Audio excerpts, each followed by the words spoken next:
Agora vamos começar a nossa entrevista do dia e hoje vamos falar sobre saúde emocional e para isso eu recebo aqui no estúdio do JL o psicanalista Orivaldo Epaminondas. Muito boa tarde, prazer recebê-lo aqui no estúdio do Jornal Litoral, seja muito bem-vindo. Doutor, vamos falar sobre ansiedade, tá? Crise de ansiedade é uma doença emocional? Pode ser considerada uma doença dependendo do estágio que ela se encontra, né? Mas normalmente a ansiedade é um sintoma de que algo não está bem na questão emocional da pessoa. Mas se não for tratada, ela pode se transformar num transtorno de ansiedade generalizada. Quais são os sintomas da ansiedade? Bom, a pessoa pode sentir, na verdade, é uma sensação de morte. Sensação de morte? Sensação de morte. É aquela aflição, o coração acelera, dá sudorize, e ela tem uma sensação de aflição mesmo, de que alguma coisa tá perigosa para ela, né? E essa é a realidade. Como a psicanálise olha que dificuldade para falar isso aí. Psicanálise. Ai, falei certo, agora falei certo. Quase não acertei. Pode ajudar as pessoas em crises de ansiedade?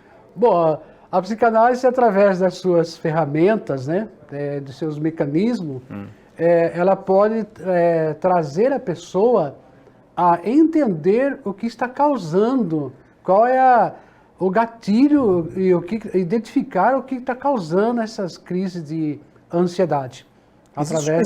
Existe um gatilho comum para as pessoas ou não? Sim, existem vários gatilhos, sabe? Mas todo gatilho, ele tem uma fixação. Fixação? A fixação é algo que desencadeou pela primeira vez, vamos dizer assim. Tá? Aí, com o passar do tempo, porque a nossa mente trabalha com neuroassociações. Certo. Então, por exemplo, ela vai ligando uma coisa com outra, só que a pessoa não sabe o que realmente está fazendo isso disparar. Por exemplo, a pessoa trabalha no emprego, eu já ouvi histórias de pessoas que têm crise de pânico no emprego. Por falhar na hora de alguma coisa, é cobrado pelo superior e a pessoa acaba tendo essa ansiedade. Isso também está acontecendo com frequência? Thiago, só é importante a gente esclarecer que existe uma diferença entre crise de ansiedade e ataque de pânico. Existe uma diferença? Existe. Embora os sintomas sejam o mesmo, mas durante um ataque de pânico, a pessoa praticamente perde a noção de onde ela está. Na crise da ansiedade, a pessoa ainda sabe, ela sente a volta dela, ela ouve as pessoas, ela interage ainda. Mas num ataque de pânico, é como se a mente não estivesse entendendo o que está acontecendo, manda um comando lá, para tudo. Eu não sabia dessa diferença. É um perigo, a pessoa pode estar dirigindo e tem um ataque de pânico. E ela perde completamente o controle sobre a situação. Por 7, 8 segundos ela perde a noção. Não desmaia, ela está atenta, mas ela perde a noção de tempo, espaço, de onde ela está. Então, quando a pessoa está tendo uma crise de ansiedade, ela consegue manter um pouco de controle e através da análise, da ajuda de um profissional como o senhor, a pessoa, quando começar a sentir os sintomas, ela consegue ambientar aquela situação e consegue controlar essa crise, vamos dizer assim? Na maioria das vezes ela precisa de ajuda de alguém, tá? Porque ela tá perdida ali também, né, com esse sintoma, ela acha que vai morrer mesmo.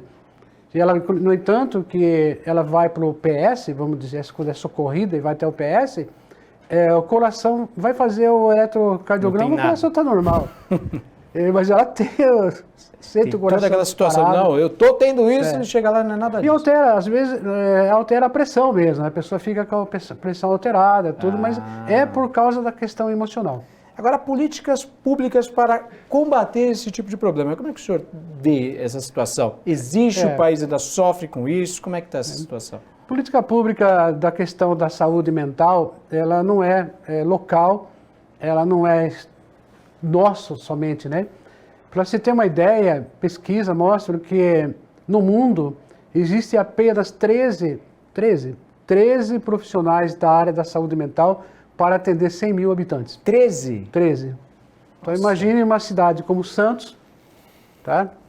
Com quase 1 milhão de habitantes, se somar toda a região metropolitana. Mais de 1 milhão de habitantes, esse percentual. Pouco, né? É muito pouco. Qual a diferença entre um psicólogo, um psicanalista e um psiquiatra? Tá. O psiquiatra é o médico que estudou, fez a faculdade de medicina,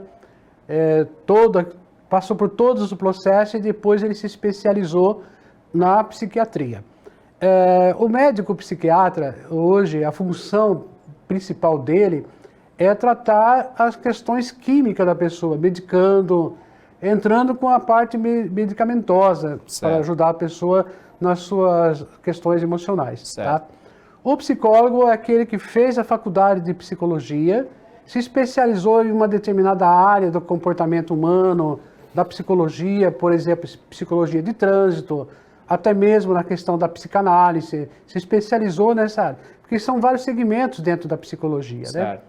E o psicanalista, ele pode ser qualquer profissional com curso superior, mas que tenha, que goste dessa área, que ame esse. Então ele pode fazer uma pós-graduação, junto um curso de formação em psicanálise, que também leva um tempo, é um processo, ele vai passar por estágio, ele vai passar por terapia pessoal, para ele poder ser tratado, para poder ir com seus pacientes. Então, ele leva um tempo também. No meu caso, por exemplo, eu tenho 2 pós-graduação em psicanálise. Uma psicanálise clínica e didata, e outra psicanálise e educação. Então, eu mesmo investi mais de 5 anos na área da psicanálise para chegar onde eu estou hoje. Doutor, às vezes eu tenho a impressão de que no passado, não tão distante, vamos dizer, 15, 20 anos atrás, as pessoas não tinham tantos problemas em relação a esse tema. E hoje em dia parece que virou uma síndrome enorme, parece que muita gente tem isso.